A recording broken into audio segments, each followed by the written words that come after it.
To all obedience out there, good news for everybody because it already set, it already happen. No.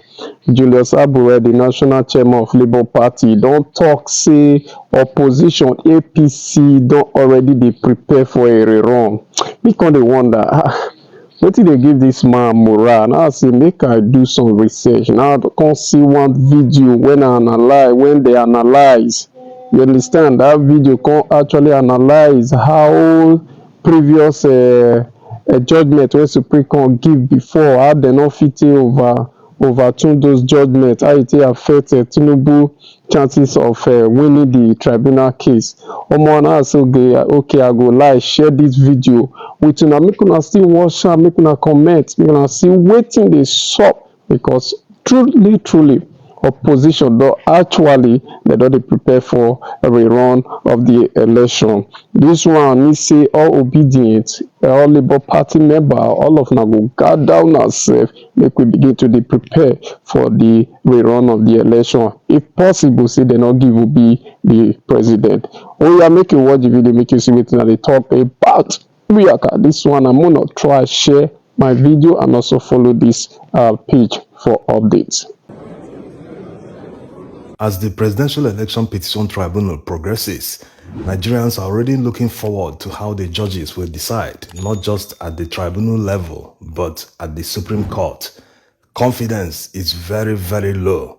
You wouldn't blame people though, because going by the recent rulings of the Supreme Court, in some decisions they turned logic and the law upside down. So you won't blame people if they lose confidence. Many people might be saying they are all the same thing, they've collected money, they've taken bribes, that nothing will come out of it, that no one can remove a sitting president, many permutations, many issues. But when you look at the gravity of what Tinubu has done, all the baggages that comes with him, and the massive evidence that the petition has presented in court, the judges at the Supreme Court will need to go to extreme levels in order to free Tinubu.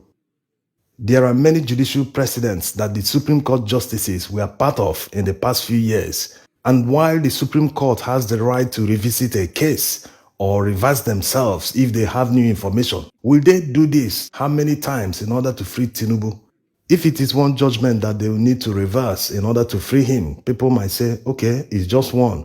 Public opinion might not be against them. People might not come hard on them. But when you consider that they will need to do it 1, 2, 3, 4, 5, 6, 7 judgments in order to free him, it becomes a matter of morality, not just taking bribes or trying to favor someone. And it doesn't stop there. What about the implications of the judgment if they eventually overturn all past judgments in order to favor him? What will that portend in Nigeria going forward in politics and governance? It will definitely change the political landscape in Nigeria. Take for instance the Supreme Court judgment that made Lawan, who didn't contest for the senatorial primaries, to become the winner of the election. Before the judgment, it was possible for someone who didn't contest the elections proper, but a winner of primary election at the party level, to become the winner of the election. That was how Rotimi Amechi became the governor of Rivers State. He won the PDP governorship primaries, but somehow INEC put Celestine Omehia's name on the ballot for the general election, and the Supreme Court restored him. Many people hailed Supreme Court when they delivered the judgment that they did justice to the matter. But why didn't many people hail the Supreme Court when they delivered judgment on Lawan's case and that of Akpabio? It shows that something was definitely wrong with the judgment.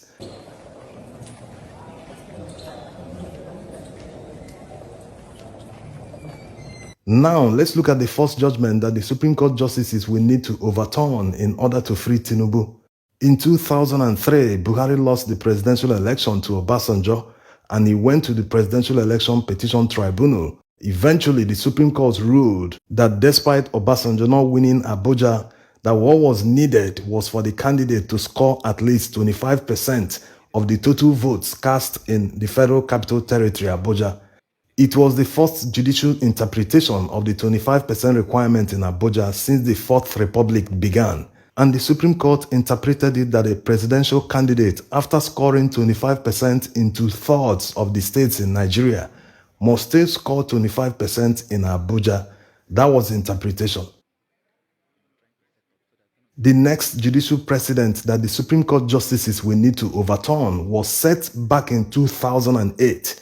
In Buhari versus Yaradua, Buhari sought the cancellation of the presidential election because Yaradua didn't win Abuja. But the Supreme Court justices that sat on the panel disagreed with him. They followed the earlier precedent of 2003 and ruled in the same manner that 25% was only required in Abuja, not a win. They therefore struck off Buhari's petition. So based on the 25% requirement, the Supreme Court have already made two judgments that says that a presidential candidate must win 25% in Abuja before being declared winner. And Tinubu obviously did not get this required 25% in FCT. And the fact that this section of the Constitution was not amended before the presidential election, that means it is a dead end for Tinubu. He cannot escape it. The Supreme Court has no option than to follow precedent by annulling his victory. No matter how people feel about the 25% requirement in Abuja, it is still the law, and the law must be upheld.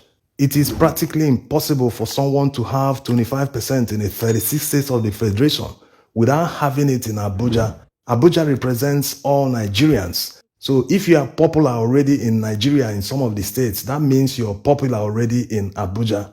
All past presidents, including MKO Abiola, all scored the required 25% in Abuja.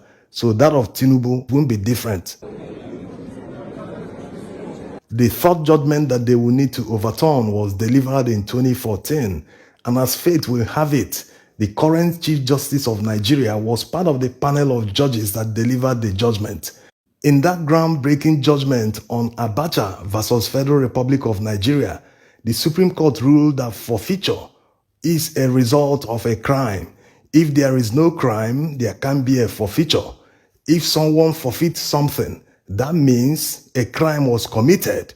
So this judgment, this judicial precedent will make sure that Tinubu is disqualified. Tinubu forfeited $460,000 to the United States government, funds that were traced to narcotics trafficking. So the hands of the Supreme Court judges, including the CJN, are tied. They cannot do otherwise but to disqualify Tinubu. The fourth judgment that they will need to overturn in order to save Tinubu is the one that they delivered in 2017. Two Supreme Court justices that delivered that judgment are still serving at the Supreme Court. In the unanimous judgment, they disqualified the PDP candidate because he forged a certificate. So looking at the evidence that Atiku's witness submitted at the Presidential Election Petition Tribunal, you will see that the Supreme Court justices have no option than to take a clue from the earlier judicial precedent that they themselves set in 2017. Or will they treat Tinubu differently?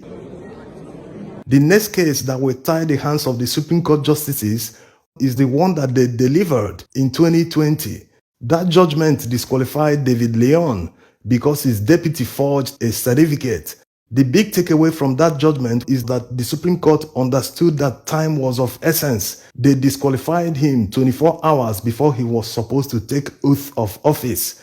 So they understood that since this man committed this crime, they need to deliver the judgment quickly in order to prevent him from taking office.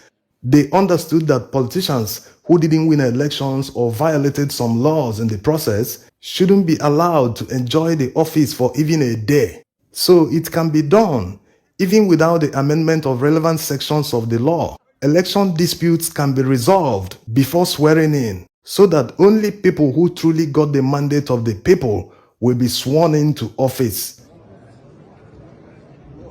The next one is the one that they delivered this year, Oyetola versus Adeleke. In the judgment, the Supreme Court upheld and reinforced all the guidelines and the processes involved in the conduct of election. All these processes and guidelines, INEC never obeyed any of them. They conducted the election without recourse to the guidelines. So will the Supreme Court justices turn around and say that collation can happen without reference to the IREV? Will they say, oh, you don't need IREV anymore, despite IREV being in the Electoral Act, that a collation officer must consult the copies on IREV before starting collation at the ward level? So will the Supreme Court now say, oh, IREV is not required because IREV is the main thing? Without IREV, that means any rigged result can be collated without verification. The last one is not actually a judgment, but the impact of how they will decide.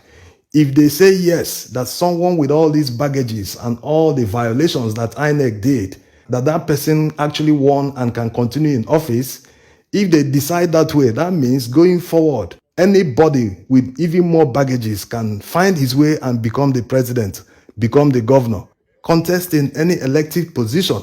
So going forward, it will change the political landscape in Nigeria if at the end of the day, with all the judicial precedents that they themselves set, that they turn around and say, no need, put this aside, this man won, let him continue.